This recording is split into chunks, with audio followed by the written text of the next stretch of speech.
started. Yeah, this is the intro. Yeah. I don't know how long that's been going for. Okay, well, welcome to Locals in the Loop podcast. We have Connor from Chamberlane. And the drop beers. I was like, don't fuck it up. No, you were good. No, you didn't fuck it up. That was good. At least you didn't say bears. Yeah, bears. You Bears is normally the big people say drop bears. Oh, yeah. Drop I was beers. telling you, It's important. telling my mom about you. She's like, you mean bears? I'm like, nah, beers. Beers. Yeah. Beers, Get on the beers. That's it. We don't drop bears. We drop beers. Yeah. We're animal friendly. Yeah. So today, I'm in the drop beers as well, but today Jett will be representing the drop beers. I'll be representing Chamberlane. It's gonna be awesome. So, how did Chamberlane start?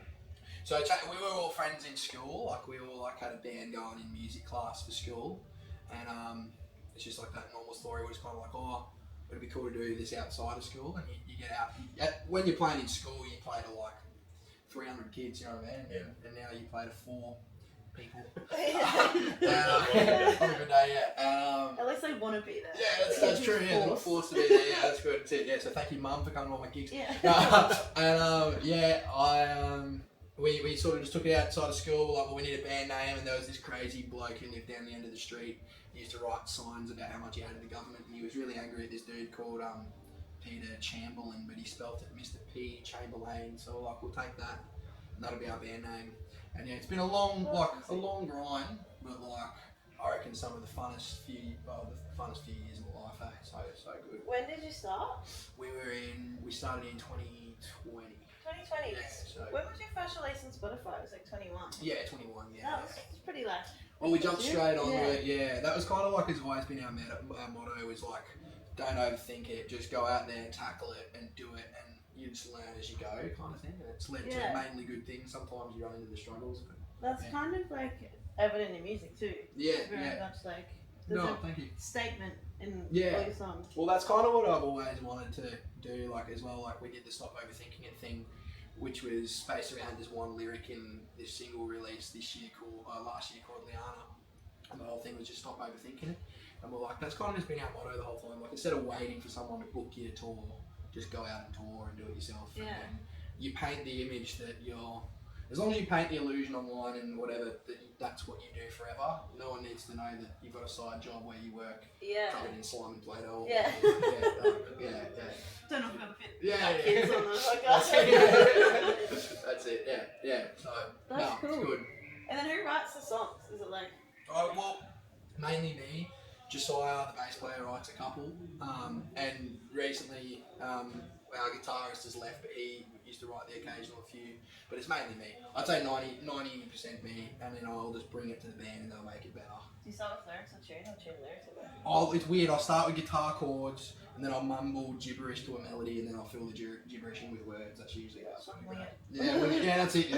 That's how I've always done it. Should we write wing it? Yeah, and that's the same thing I do in the beers. I just write. Yeah. I write most tunes. And Writes most of them, co-writes some. And Jett makes them better. Yeah. So how did Drop Beers come about? So Is that younger? he's younger. I'm I'm older, yeah. I know I come across as more wise and mature, Yoda. So- No, but the band. Yeah. Younger? Yeah. Like, We're way younger. Yeah. So we only just turned 1. Yeah. Like a couple of weeks ago. 2, 3, Yeah. So I used to play in a band called Trillions, and I still do Yeah. things around the coast and everything. You say incest the whole band community. We'll get to that part soon. So, So- part 2. In June of last year, there was a gig at Norton Music Factory called Young Ones 2, and then that's when I had the privilege of meeting Connor for the first time, and just trading DMs here and there, sort of got a bit closer, and Cute. one night, That's it. very This cute. was- He was sending me nudes. Yeah. I was saying my girlfriend.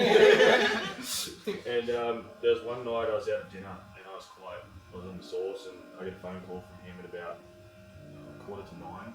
I was also on the sauce. I was going to say, We yeah, disappeared for about 20 minutes, and we just talked about starting a band together, and like it wasn't initially going to be something serious. It was just going to be write a couple of stupid songs, get a couple of people together to jam, and it was originally hair metal we had the idea for, so it wasn't going to be punk, it was going to be like hair metal, sort of Van Halen type stuff. Hands metal. Hair metal, like, Hair. you know, like Van Halen. Hair metal. Yeah. Fuck me. That's like the No, derogatory no, no, term no. for like good metal. it's like Poison, Guns N' Roses, sort of, not Yeah. Guns N' Roses, Because they have all the hair, like, That's cool. Classic. But then I realised, right, I've got receding hairline, so we can't do That's that. hard. I shaved my head not long after we started, so. Yeah. So I'm like, oh, that's out the window. Old metal yeah. just started. Old metal. We had a couple of ideas here and Skinhead there. metal. Oh, now we're talking. Let's change out. Yeah, that kind of punch. Yeah. So I drove up to his place a couple of nights during the week, and we just started putting together these stupid songs. We had a couple of riffs, and then we had the idea of what if we get one member from a different band on the coast that's never played together before and throw it together and see what happens. So we got Sam from City Council, Caleb from Treehouse, Delacoma, Justice Trio, Postcode President, and a bunch of other bands, and then we also have a member that wishes not to be named, and he wears a fish head. His name's Daniel Salmon from Catchy Salmon. Yeah. Am I cutting that out? No. Leave it. Leave it in there. I Leave just it in want to there. watch it. He can suffer.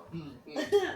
But yeah, so we got together, we had 2 songs, we jammed for about 3 months at the end of last year and kept it a secret from everybody. Is it like you're like in a relationship, you're not satisfied with your partner, you go and like cheat with another band? Like, why do you? It's weird. It's like I guess it'd be like if you were poly, you just like want to experience a bit of everything. I saw this meme today, and they're like, poly is like the new way to go because it's living so expensive. Yeah, too right. I agree. Yeah. Get a hand in every pocket. Is that your next song? Yeah, I think so. Well, now it is. Yeah, cool. You'll get a co-writing fee. Thanks. For sure. I think like we sort of as we went, we were like, oh, this is actually like heaps of fun. We should do some more serious type stuff. So we started touching on some like super anti-political, anti-establishment, political music. Yeah, I was gonna say, tell me about this because I just recently heard about this. Well, we were over the cost of living crisis, and any excuse I get really to poke shit at people that have loads of money and fuck people over, I was like, well, let's just do that. For my little sweet ones. I mean, I feel like a side Oh, yeah. Yeah, so anti-establishment and just the news, just constant the news. It's just like the cost of living crisis is this and this and this and this and this, and we just got absolutely sick of hearing about it. And then one day Sam came to jam with this sick riff, and then you jumped in with another riff and blended 2 together, and I started writing the lyrics. Like 3 days later, he come back with the cost of living. And it's a big fuck you and a punch in the face to all those political people, the people that run Coles and Woolies. In the song, I have a bit of a dig at the guy that runs Woolworths. You came up with that bit. I did, yeah. I came up with that like a week ago. Well done, but I'm safe. Yeah, well, he stood down from his job after sitting in front of the sun. No, that's what we should tell people. He fucking quit after we wrote that, and he was shitting himself. But had a dig at him about, he went up against the Senate and they pressured him with questions and he couldn't handle the heat. A couple of days later he stood down as the, whatever you call it, the vice president of Woolworths. So I was like, well, there's fuel. So I was like, fuck you, Brad. Yeah, we called him a pussy. He's the guy that runs the police. Brad Banducci's the name. He doesn't influence fuel, does he? He could do. Oh, maybe. No, that was my fuel He's to throw in. Yeah.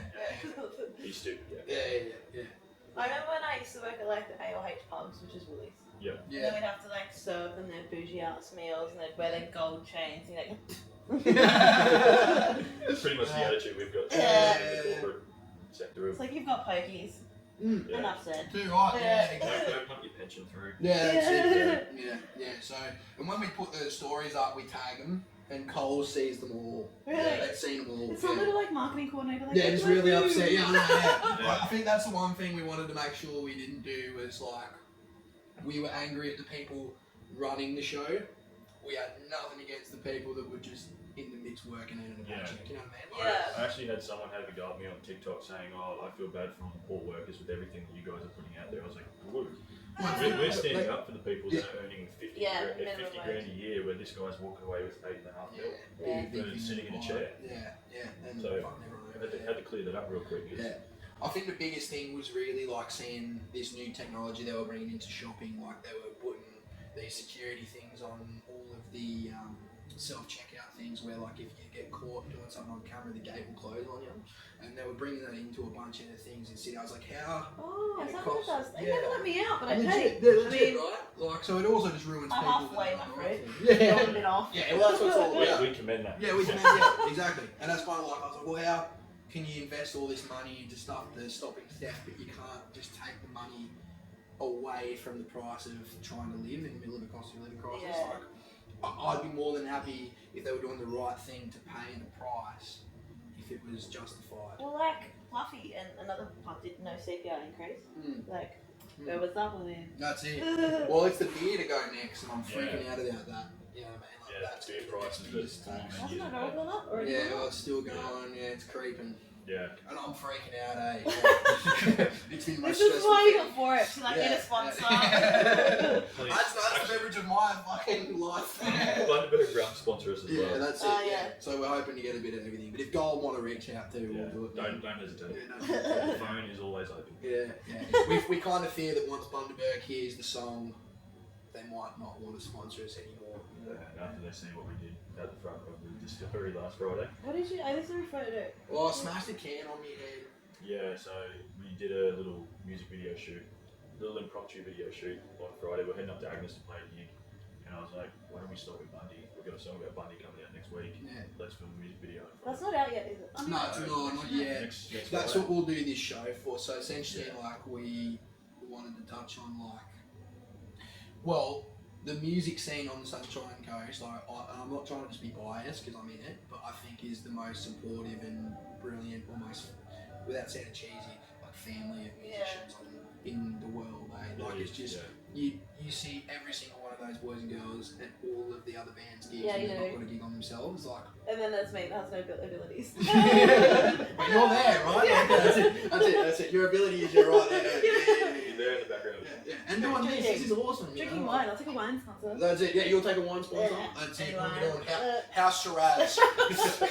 Top class. yeah, too right. I think, yeah, and that's the thing, like, it fits into, because Chamberlane, we're releasing a EP for the end of the year, and we've got one more song on it that no one's heard, putting it out. We're going to call it the Stop Overthinking It EP, just like we were found about, like, not overthinking it, and we're like, well, we're going to put this show on, and I was like, well, let's get the beers involved as well, because I think the combination of those two bands, like Chamberlain and the Beers, I feel like it's a good summary of like all the good things happening on the coast, and I reckon there'll be every single band there supporting it too, you know. And I think it's going to be a good nod to the community on the coast, because like every single one of the bands on the coast, they're all there, they're all supportive, they're all They've been talented. extremely supportive of the drop beat since the beginning as well. Yeah, and they're just extremely talented bands. Like, we're lucky enough to have Catchy, Sam and Petty Vincent and Nuff and Butter in the same scene. Like, that's pretty cool. Yeah. You know what I mean? Like, All talented good blokes. Love, Yeah. love a beer or two. Yeah. Love They to show up. come and throw a bit of skull at a show, which is good.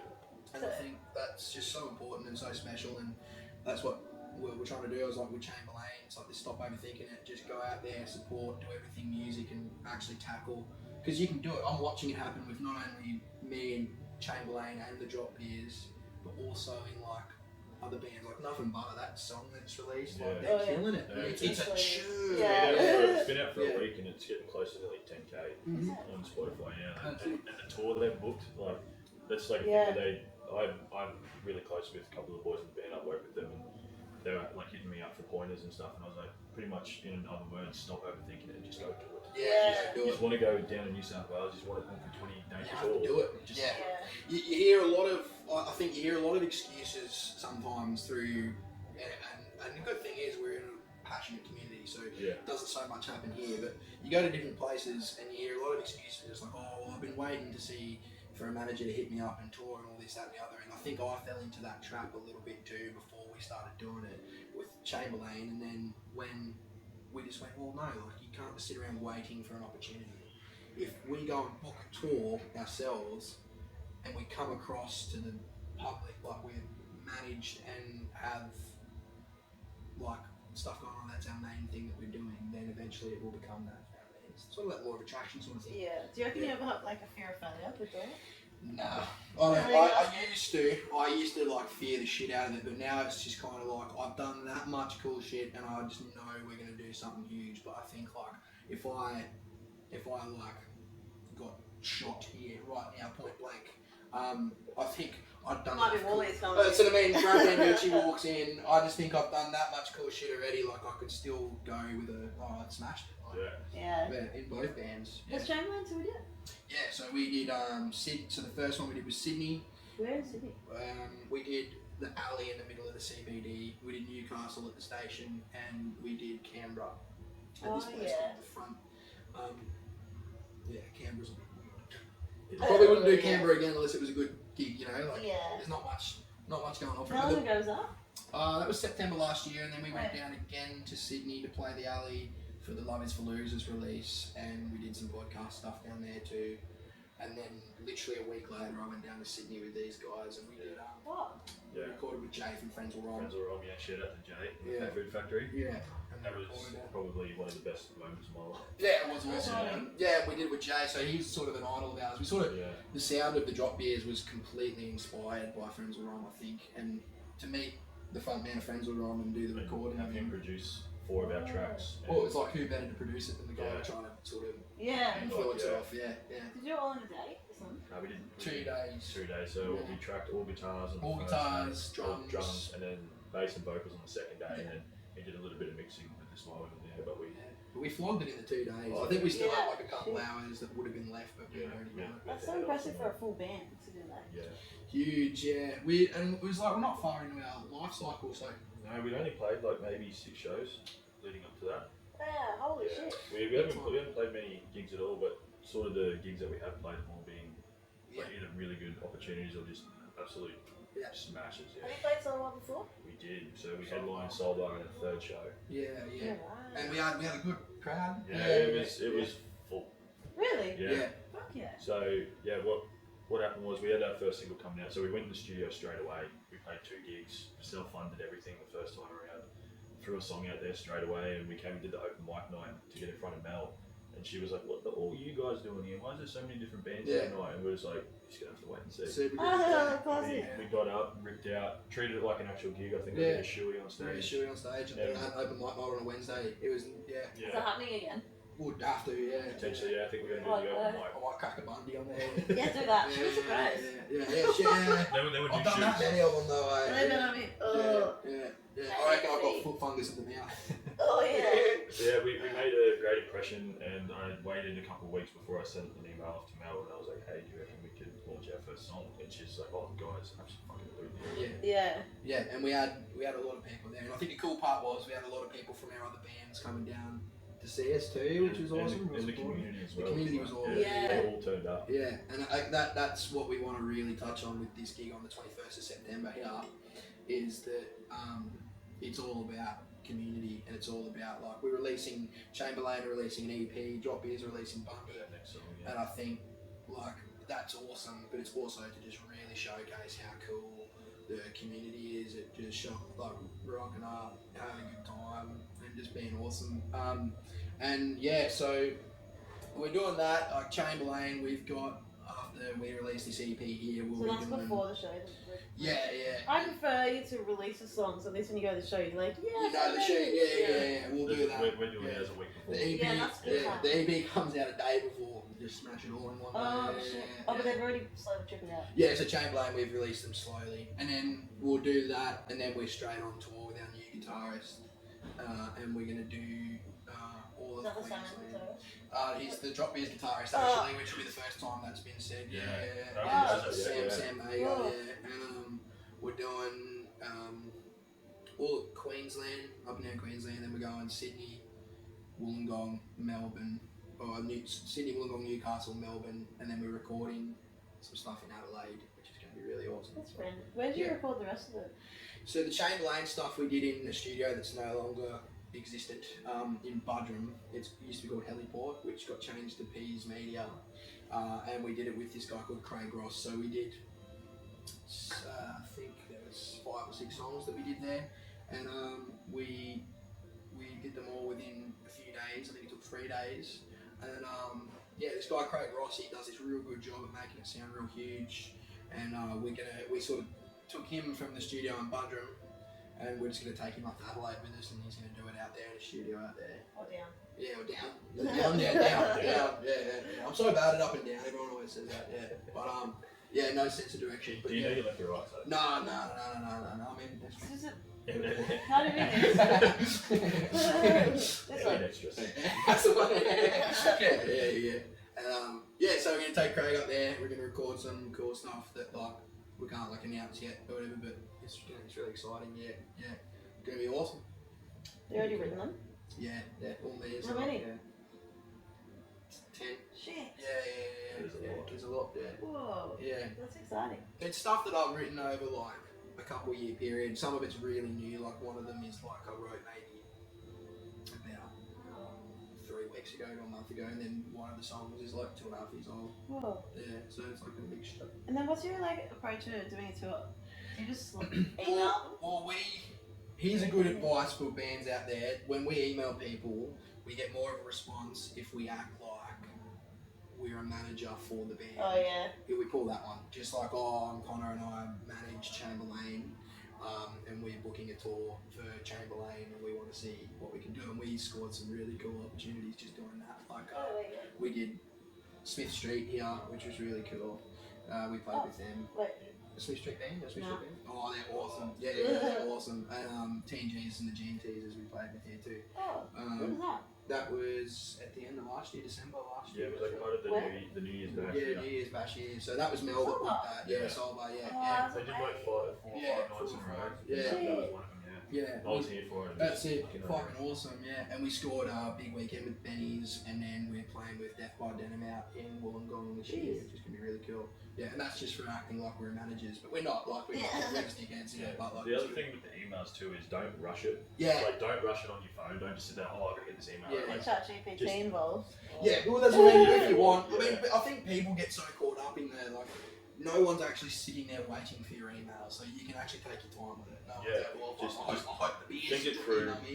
Don't Yeah. like check your typos, spell check everything, because I do know there are some people out there that have sent some emails as a band to venues, and it's just been an absolute shit show of an email. And it's like you can't be putting that stuff out there to venue managers because they're just going to go, these guys are just. And I reckon keep it pass into the side. shortish and sweet. Yeah. Short and sweet. No one wants to read a fucking. Being a receiver of emails, hate them. Yeah, legit. Reading a novel is just piss take anyway. No one's gonna just get to the most important stuff. Be nice And be confident in your product. confident in your product. Yeah. And don't guarantee that you'll sell the place out, but say that there's a high chance that we could pull something big off. Yeah. Because then if you guarantee you're selling the place out and then something falls through, then people go, oh, liars. And are they mostly like you get paid per? Is it ticketed or free? Ticketed, all the gigs here are ticketed mainly, I think. Yeah. On tour. Yeah, tour, yeah, I think so. Ticketed. Usually we do $10-15 entry. The way I do tours though is that with Chamberlane especially, I will always put a band local to the scene or a bigger band on the headline, and we'll just jump main support. Main support's my favourite slot to play. Like I think you get to play to someone else's crowd, packed, and then get off and watch a sick band. Yeah, it's like free marketing. Yeah, and just get drunk and watch a band. Headliners are fun, but I think it's good to do just maybe 4 or 5 big headlines throughout your year, and then play shitloads of support slots in the place we are now. Later on, when we can pass shit out. You don't want to overdo it, especially when we've only got a couple of places to play. Like you don't want to be hammering it because they'll come to the first couple and they'll go, I saw you guys last month. Yeah. And it'll slowly decrease in people showing up. Have you done pricing? Yeah, read a few times. Drop his $5 or $6. Yeah. Oh. I mean, Chamberlain played it 3 or 4 weekends in a row. The other, last month or a week. He played like 3 or 4 gigs in a Like, I'm row. back. Yeah, legit. Yeah, a lot of these guys again. Yeah. I think that was another thing we wanted to do with this gig though, is just showcase just such a pinnacle and hot spot for live music on the coast. Like I think, Precinct, brilliant, Station, brilliant, but this. This is the heart of the music scene on the coast, I reckon. Like, surely. Yeah, I 100% agree. Like, Precinct's great. Rusty's been nothing but great to us the whole time. And if she keeps going, there'll be another one. But, I think. Well, it's just like CBD, Richard. Yeah. Well, it's this and they've just been doing it for so long now. But anywhere in Mesa? They used to have a way, but that's shut down. You played there? I played there twice or 3 times. I played there with Bricks and Alley last year. Yeah, they're good too. Good band. That was like just before it closed. Yeah. I don't know if I heard it was going to reopen. Could do. It was actually, So I actually start really rumors on liked it. podcasts. They will. It's reopening. I think that was a good place, I reckon. Like, I loved playing it. It It was a cool room. What about 11 Dive? That was green. Well, I used to work there when that was like a thing. Yeah. It was awesome. What did you start after that? Well, we were playing at Chamberlane. So 11 Dive Bar did a lot for Chamberlane. I think they were the first band venue to give us a gig. Oh, you did play there? Yeah, played there a few times. Yeah. And yeah, I think it just sucked. I think it was just really poor timing. Like it was one of them things. You start in the middle of COVID, and you know you have such a big first gig, but then COVID hits, and your business is like it's hard to maintain, And it was just the classic money troubles, I guess, which is another thing. I fucking hate the cost of living. Like they were real good to us, and it was a great idea, and it was a great place to go to for music on the coast, and they were always good to us. But yeah, shut down. Unfortunately, shit, but. Yeah. That's another one right on the street. I didn't hear it was going to open. It was going to reopen? Yeah. Oh, I did hear rumours last year that someone had bought it and was going to reopen it. Yeah, So I can lease sign on the door. I can probably, as much as I hate to, I can probably almost guarantee that it won't, I think. Structurally weren't there issues? Well, there's, the leak in the roof, and it's crazy, like, it's just probably not a great, it was. I think I think there's definitely potential for a venue to open up on Ocean Street again if they buy out one of these clubs or something. But I don't think that building will open up. But if they want to, they're going to have to be ready to go toe to toe. I think that building They're going to come out firing, like straight off the gate. Have you played KBTs? A few times. We did the passport day. Chamberlain, we played it a few times, and then we played it a few. So we did the Passport to Alley. Chamberlain played a gig there with a band called Cool Britannia. I think it might be something. And that's one we did. And they was like a Britpop tribute band, and they got us a lot of cool slots, and we played King's Beach Tavern there. It was sold out. It was awesome. Yeah. Oh, cool. And then festivals, where would you? Oh, if we could play a festival, good things. Good things would be amazing. Even Big Pineapple. Yeah, Pioneer. Did you apply? I jumped on that as soon as I saw the applications open. I scratched together everything we needed really quick. I think it's cool because I think that's a cool thing about both bands I'm in. Like Chamberlain and the Drop Beers could be definitely seen at the same festival. Definitely. It's done right. Yeah. It's that sort of punk thing. You know, Chamberlain's more of an indie punk songwriter punk, and then Drop Beers is fucking heavy thrash punk. Yeah. Balls to the wall. Yeah, like skate punk. Yeah. Yeah, that was right. Yeah. And then whose idea was it to do like a double show? It was actually the bass player in my band, Josiah, so he's in another band called Callan Meyer. We did a show with them, and he came to me saying we need to do one with the Drop Beers. I just think it'd be such a perfect lineup. And I was like, well, we could do a similar thing, because that was a dual headline as well. And I was like, we organised this ages like ago. 4 or 5 months ago. Yeah. So it's been a thing for a while. Because I remember you called, I think you that called me or I called you, and we were on the phone to each other for 45 minutes after work. Yeah. We just straight to the chase, planned everything we needed. And if my boss sees this, I was on break. Yeah. But I think it was just a perfect opportunity, and I think like this is the perfect place to do it. And I think I don't know, you can never really guarantee whatever, but I believe it's going to be balls to the wall, packed out in here. I reckon. Yeah, it's going to go off. I reckon it'll be the biggest gig both Chamberlain and the Beers have done all year. Besides, when Chamberlain played Big Weekend, it was pretty huge. Do you reckon you guys will be drunk on stage? Yes. Yeah, that's a guarantee. How do you function on the stage? Depends. There's a limit. Yeah, have you passed the limit? That's what I'm done.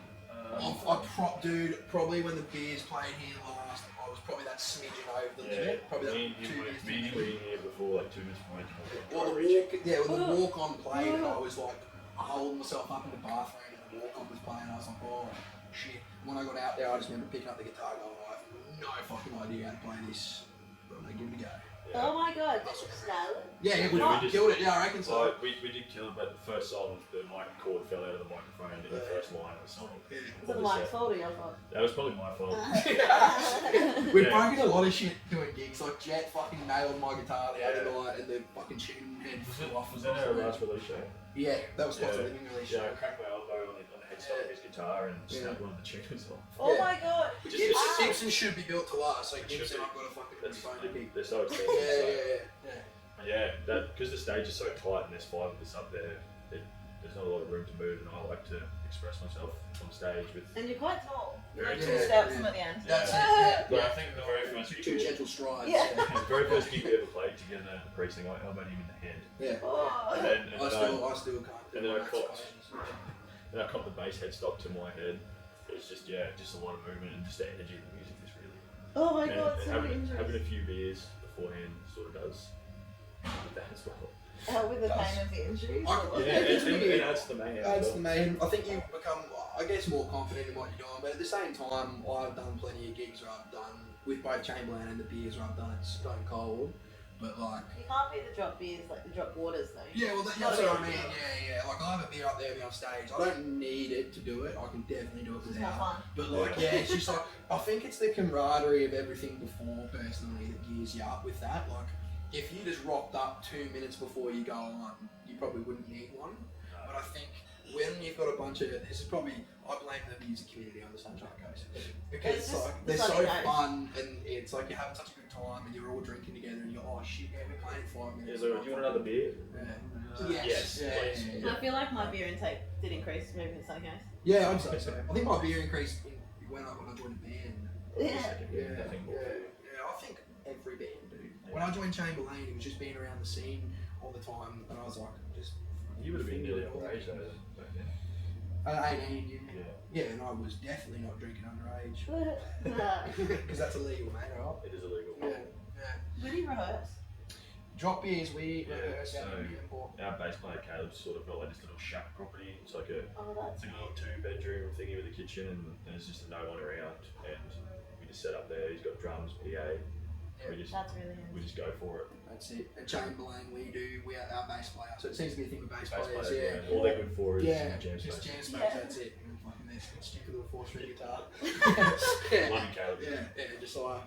And we jam at his place in Mountain Creek for Chamberlain, and with Sam, I didn't notice it until we had a jam with Sam for the first time a few weeks ago, and he was like, "Dude, you fucking crank them amps for a room that size, Yeah. which is fucking. You walk in there and get your head fucking blown off. It's good. Do you practice much?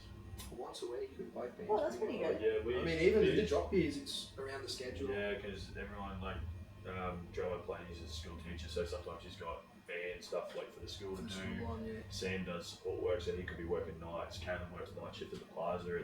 He's got Tuesdays off permanently for Chamberlain, so we sort of just do it when we can. Yeah. And That's sometimes impressive. we go 2 or 3 weeks without a jam, and then we get in the night before a gig and play the tightest set we've ever played. That was the same as Agnes. We went to Agnes the other day and we hadn't jammed really in 2 weeks. We jammed the night before and we were just tight as fuck. Yeah. Not trying to be cocky, but No, like just we're good, yeah. and you'll see how good we are on September 21st. Yeah. That goes for both bands. Yeah, and I think that's the thing with Chamberlain too, which will tie it up nicely, is like it's where I've sat really well with both bands, is that we've just played a lot of shows, and falls under that stop overthinking it thing. Is like we just play fuckloads of shows, and I think if you're doing that and you're rehearsing regularly enough, I think you just become tight because. Yeah. But I do put it down to friendships too. I think if you're a tight knit bunch of people, like I'm lucky enough to say that I am in both of my bands, I think it just shows in the music because you have so much fun together. It's like you don't want to always let each other down. Like, Yeah. You know? I think for the beers mainly that trip to Sydney in the car brought us so much closer together. What was it like to turn an echo? I was a It Mercedes was a something. Mercedes. So it was Flash, fucking yeah. flash, yeah, because Salmon's brothers. Yeah, his brother's car, and and, we all crammed in. we crammed in, Wow. but nice. You're brave winning that to a band on tour. Yeah, well, he did the whole, bless his heart, he did the whole 12 hours both ways. And we drove. Yeah, He was just dialed in and just Yeah. went for it. And we got real close. I think it's all fun and games until the last hour in a 12-hour car drive. Yeah. And I reckon as soon, yeah. It is, We were just driving to the city too. Yeah, well, the night we Tension. came back, this bloke decided to drink by himself in the car, so he polished off like 13 beers in a 10-hour drive, and he'd go away for a nap. He'd go, fuck, I'll just be quiet for a minute. And he'd in the back seat, he'd be on back, boys. And just revving us all up the whole time, and it come to like when we hit the Bruce Highway, and it was like 4 in the morning. He's like, dude, shut Shut up. up. Shut up. I'm trying to keep everyone awake, hey boys. And then like a day and a half later, we went and played the first heat for Early Beach, Passport to Early, and we won the heat. Yeah, Really? just so I was there, he goes, that's fuck, I can tell you've been in Sydney together for ages. And won the heat, came to the second heat, And before we lost the heat. We did. We lost the heat. The heat went gold. Politics involved in that one, by the way. Yeah, right there it was. That's an O, bit of encouragement I say to bands. Fuck Battle of the Bands. Yeah, don't, it's not worth Don't it. even fuck it. It's just a waste of time. We're not Mr. Chamberlane at school rock, mate. It's Yeah. nothing to go up there. Get That's your how we'll name end this interview. Fuck Battle of the Bands. Fuck Battle of the Bands, fuck Coles and That's it. Boys. Come support Chamberlane and the Drop Beers at They're closing ChAMBER. words. They're my closing Closing words. words of wisdom. They Fuck are. Battle of the Bands. Fuck Battle of the Bands. September 21st, Yeah. September 13th, our next single, That's Bundy it. Fun, comes out. If you do want to hear it, next Monday on the 9th, Baker's Punt Podcast is getting a special premiere on the Punt Potty, so tune in. That's it. And He talks EP more. comes out September 20th. That's the night before the show here, so get your listening in, learn the words, and come up and Get 24 hours, learn the words. That's it. Yeah. I guarantee you should. Definitely. And yeah, that's the best thing you'll see other than the Battle of the Bands. It is We'll lose. two bands coming together. Yeah, coming together Come to together. battle it out.